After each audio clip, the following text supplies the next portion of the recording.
আওয়ামী লীগের রাজনীতি নিষিদ্ধ করার সিদ্ধান্তকে স্বাগত জানালো বিএনপি। দলের স্থায়ী কমিটির সদস্য সালাউদ্দিন আহমদ দলের এই অবস্থানের কথা জানিয়ে বলেন, বিতর্ক এড়াতে যথাযথ আইন অনুসরণ করতে হবে।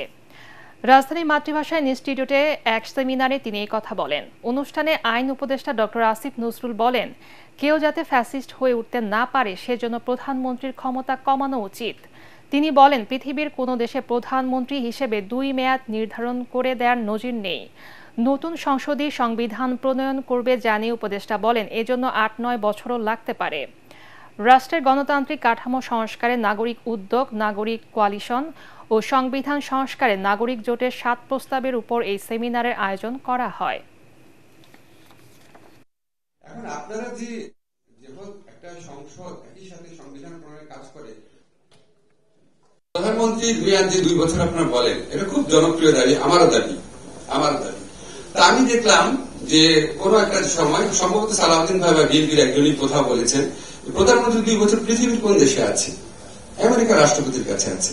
তা আপনি প্রধানমন্ত্রী 2 বছর বললেই শুধু হবে না, আপনি যদি কনভিন্সিং আর্গুমেন্ট করতে হবে তো, যে পৃথিবীর আর কোন কোন দেশ আছে সেটা বের করে তারপর দেখেন হয় কিনা। আর প্রধানমন্ত্রী 2 বছরের মেয়াদ কিন্তু কোথাও নাই আসলে। ফলে এই প্রধানমন্ত্রী ক্ষমতাটাকে অ্যাড্রেস করেন, মেয়াদটাও নির্দিষ্ট করা দরকার আছে।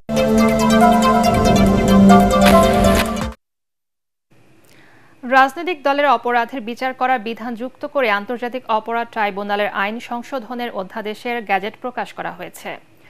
উপদেষ্টা পরিষদের বৈঠকে অনুমোদনের পর রাজনৈতিক দল নিষিদ্ধ বা শাস্তি দেওয়ার বিধান রেখে আন্তর্জাতিক অপরাধ ট্রাইব্যুনাল সংশোধিত অধ্যাদেশ জারি করা হয়। শনিবার আইন মন্ত্রণালয়ের লেজিসলেটিভ ও সংসদ বিষয়ক বিভাগ থেকে এই অধ্যাদেশ জারি করা হয়। আজ তা প্রকাশ করা হলো। নিষিদ্ধ কোনো সংগঠনের কার্যক্রম চলতে দেয়া হবে না বলে জানিয়েছেন ঢাকা রেঞ্জের নবনিযুক্ত ডিআইজি রেজাউল করিম মল্লিক। দায়িত্ব নিয়ে গণমাধ্যম কর্মীদের সাথে মতবিনিময়ে তিনি বলেন, পুলিশের প্রতি মানুষের হারানো আস্থা ফিরিয়ে আনার চেষ্টা করা হবে। আলাদা আরেক ব্রিফিংয়ে মহানগর গোয়েন্দা পুলিশ ডিবির যুগ্ম কমিশনার নাসিরুল ইসলাম জানিয়েছেন, নিষিদ্ধ আওয়ামী লীগের কার্যক্রমের উপর গোয়েন্দা নজরদারি রাখা হয়েছে।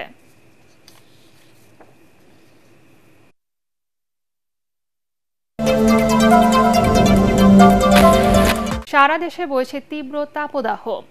বৈশাখের প্রচণ্ড রোদে পড়ছে দেশ, অসহ্য গরমে দুর্বিষহ হয়ে উঠেছে জনজীবন। আবহাওয়ার পূর্বাভাসে বলা হয়েছে, আপাতত সারা দেশে ভারী বৃষ্টিপাতের কোনো সম্ভাবনা নেই। তবে দেশের উত্তর পূর্বাঞ্চলে বৃষ্টিপাতের কারণে কাল থেকে কিছুটা কমতে পারে তাপদাহ। বিস্তারিত জানাচ্ছেন রাসনা দাস। প্রখর রোদে পুড়ছে দেশ, ঘরে বাইরে স্বস্তি নেই কোথাও। গরমে সবচেয়ে বেশি দুর্ভোগে দিনমজুর, খেটে খাওয়া মানুষ। গরম উপেক্ষা করেই তাদের বাইরে বের হতে হচ্ছে।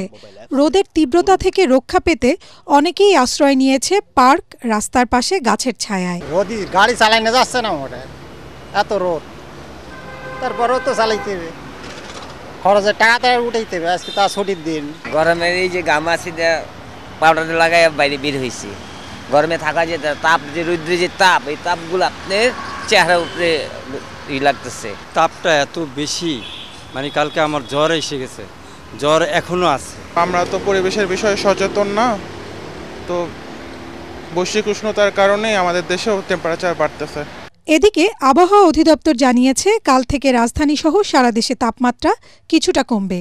আপাতত বৃষ্টির সম্ভাবনা নেই, তবে দেশের উত্তর পূর্বাঞ্চলে বৃষ্টির পূর্বাভাস দিয়েছে সংস্থাটি। আগামীকালকে বৃষ্টিপাতের সম্ভাবনা রয়েছে, যার ফলে আগামীকালকেও তাপমাত্রা কমে যেতে পারে। তবে অন্যান্য অঞ্চলে তাপমাত্রা মোটামুটি একই রকম থাকতে পারে। এরপর 13 তারিখ বা 14 তারিখে গিয়ে সারা দেশে বৃষ্টিপাতের সম্ভাবনা রয়েছে, তখন সারা দেশ থেকে তাপমাত্রা কমতে পারে। অর্থাৎ আগামীকালকে থেকেই তাপমাত্রা কমার একটা প্রবণতা, যেটা উত্তর পূর্বাঞ্চল থেকে শুরু হবে, সেটা অন্যান্য অঞ্চলে 13 বা 14 তারিখে গিয়ে সারা দেশের তাপমাত্রা কমে যেতে পারে এবং সেই কমার ধারাটা আরও পরবর্তীতে আরও কয়েকদিন অব্যাহত থাকতে পারে।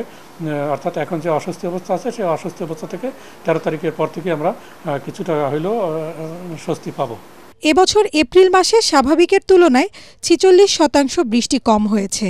সে কারণেই এই দুঃসহ গরম।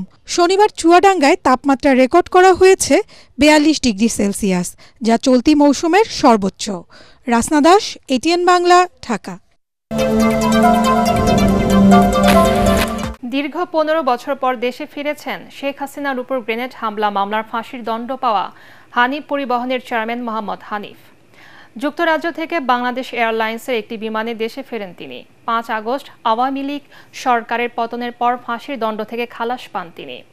শাহজালাল আন্তর্জাতিক বিমানবন্দরে তাকে দলের নেতাকর্মীরা স্বাগত জানান। এ সময় বিমানবন্দরে উপস্থিত ছিলেন বিএনপির ভাইস চেয়ারম্যান কাজী শাহ মোফাজ্জল হোসেন কায়কোবাদ, যুক্তরাজ্য বিএনপির সভাপতি এম এ মালিক, বিএনপি নেতা জাহাঙ্গীর আলম মিন্টু, সাভার উপজেলার সাবেক চেয়ারম্যান কফিল উদ্দিন।